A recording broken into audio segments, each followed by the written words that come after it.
Magandang araw po muli mga kababayan. Kung hindi nyo napapansin, halos araw-araw, maya't maya, bato ng bato ang mga kalaban ni President Bongbong Marcos.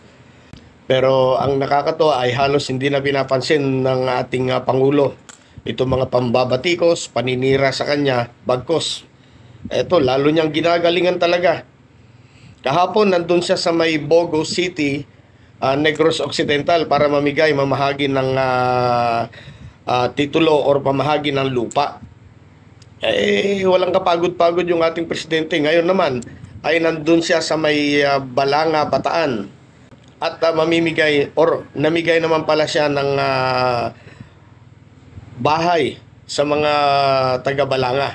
Ito yung tinawag nilang low-rise housing project. Yan ang presidente. Hindi mangaungaw, hindi madada, gawa ng gawa. Tungayan natin mga kababayan ang ilan sa mga eksena or video doon sa ginawa niyang pamimigay na naman ng pabahay sa mga taga-Balanga. Ito ay sa probinsya ng Bataan. Panoorin po natin. Tinatawag na po natin ang ating mga benepisyaryo. Amador Gabarda.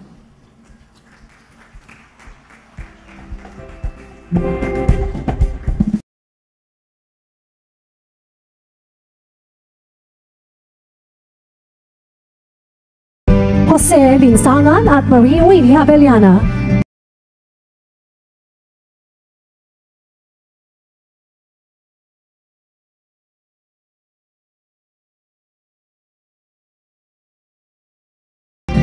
Gemma Bel Castino para kay Herson Vertido.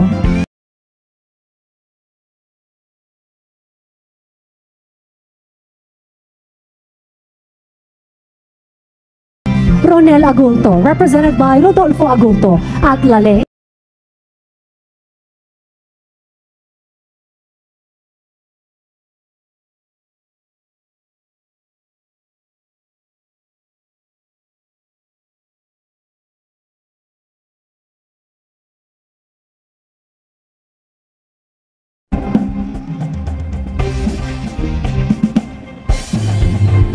Ladies and gentlemen, the President of the Republic of the Philippines, His Excellency Ferdinand R. Marcos Jr.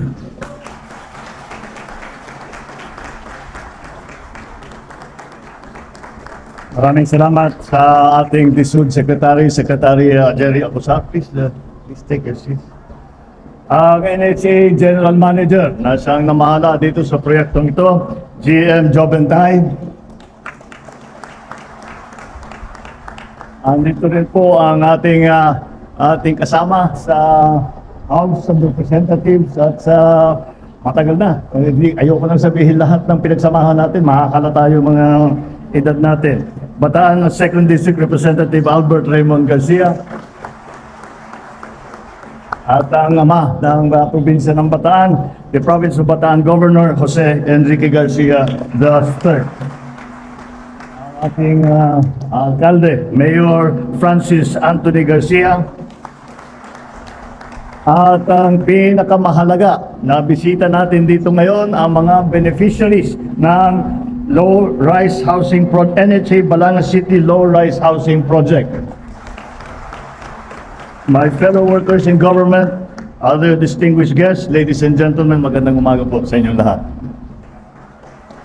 Maraming salamat sa inyong mainit sa pagtanggap. Hindi lang sa init talaga naman, pero ngunit napakainit ng pagtanggap ninyo sa akin dito sa Balanga City, Bataan. Nagagalak ako na personal na masaksihan ang pamamahagi ng 216 na pabahay sa ating mga benepisyaryo. Para sa kaalaman ng lahat, ang NHA Balanga City Low-Rise Housing Project ay bahagi ng ating patuloy na pagsisikap upang bigyan ng maayos na tahanan ang bawat mamamayang Pilipino. Ang mga low-rise buildings na ito ay tinayo gamit ang mga makabagong teknolohiya. Kaya naman, ang bawat pamilyang maninirahan dito ay makakatiyak sa tibay at katatagan nito. At pinag-uusapan natin yung low-rise ay yung susunod natin na gagawin. Ito, 3 stories ito. Ang susunod gagawin 5 na. So, mid-rise na yun ang tawag dyan para makarami tayo. Isa sa mga pangunahing pangangailangan ng bawat pamilya ang magkaroon ng sariling tahanan. Ito marahil ang pinakamahalaga, lalo na para sa mga kababayan nating nakatira sa mga mapanganib na lugar. Bahagi ng katungkulan natin na mailikas sila muna sa delikadong lugar tulad ng mga daluyan ng ilog. Nagsikap po ang gobyerno na mabigyan sila ng maayos at ligtas na tahanan na matatawag nilang sarili. Ang mga benepisyaryo natin ngayon dito sa Balanga ay inilikas natin mula sa kahabaan ng ilog ng Talisay. Sa loob ng maraming taon, umarap kayo sa peligrong dala ng pagtira sa tabi ng ilog. Kaya narito tayo upang bigyan ng lunas ang kanilang suliranin. Kayo ngayon ay maninirahan sa sariling bahay na ligtas, de kalidad at komportable.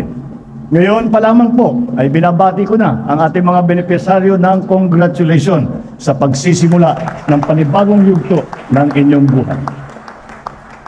Ito pong pabahay ay handog ng pamahalaan para sa inyong pamilya. Mahalin at ingatan natin ito mabuti upang magsilbi itong pundasyon ng inyong mga pangarap at magagandang kinabukasan. Naway inyo rin pagyamanin ang komunidad dito upang sabay-sabay kayong umuunlad at gumiginhawa. Narito ang inyong pamahalaan, lalong-lalo na ang lokal na pamahalaan ng Balanga, ang panlalawigang pamahalaan ng Bataan, upang gabayan kayo sa lahat ng oras. Makakaasa rin po kayo na lahat ng sambayan ng Pilipinas sa ilalim ng pambansang pabahay para sa Filipino Housing Program o yung tinatawag naming 4PH program, patuloy ang pagpupursige ng pamahalaan upang mabigyan ng maayos na tahanan ang ating mga kababayan. Ngunit ito talaga, alam niyo po, nung kahapon galing po ako sa Walod at kami naman ang may yung mga agrarian reform beneficiaries. At nabanggit ko ron, sinabi ko sa lahat ng katungkulan ko bilang Pangulo, sabi ko yan na yata ang isa sa paborito kong katungkulan dahil sa tagal na nag-antay ng ating mga agrarian reform beneficiaries, sa wakas ay nag-antay sila 30 taon. Sa wakas ay nabigyan na sila ng titulo.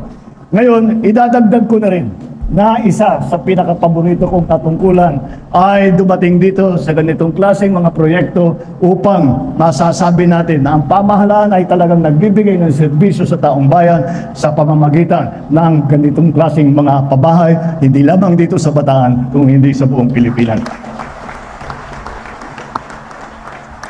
Sa pangunguna ni DSUD Secretary Jerry Acuzar at ang GM ng NHA Joe Bentay, tiyak naman ako na makakamit natin ang mga layunin natin. Marami pa tayong ipapatayong bahay, kaya inaasahan ko ang inyong patuloy na suporta at pagsusumikap. Muli, binabati ko ang ating mga benepisyaryo at hangad ko ang ikauunlad ng inyong pamumuhay. Sama-sama tayong tumungo sa isang maliwanag at masaganang bagong Pilipinas. Maraming salamat po at mabuhay po kayong lahat. Maraming salamat po, mahal na Pangulo.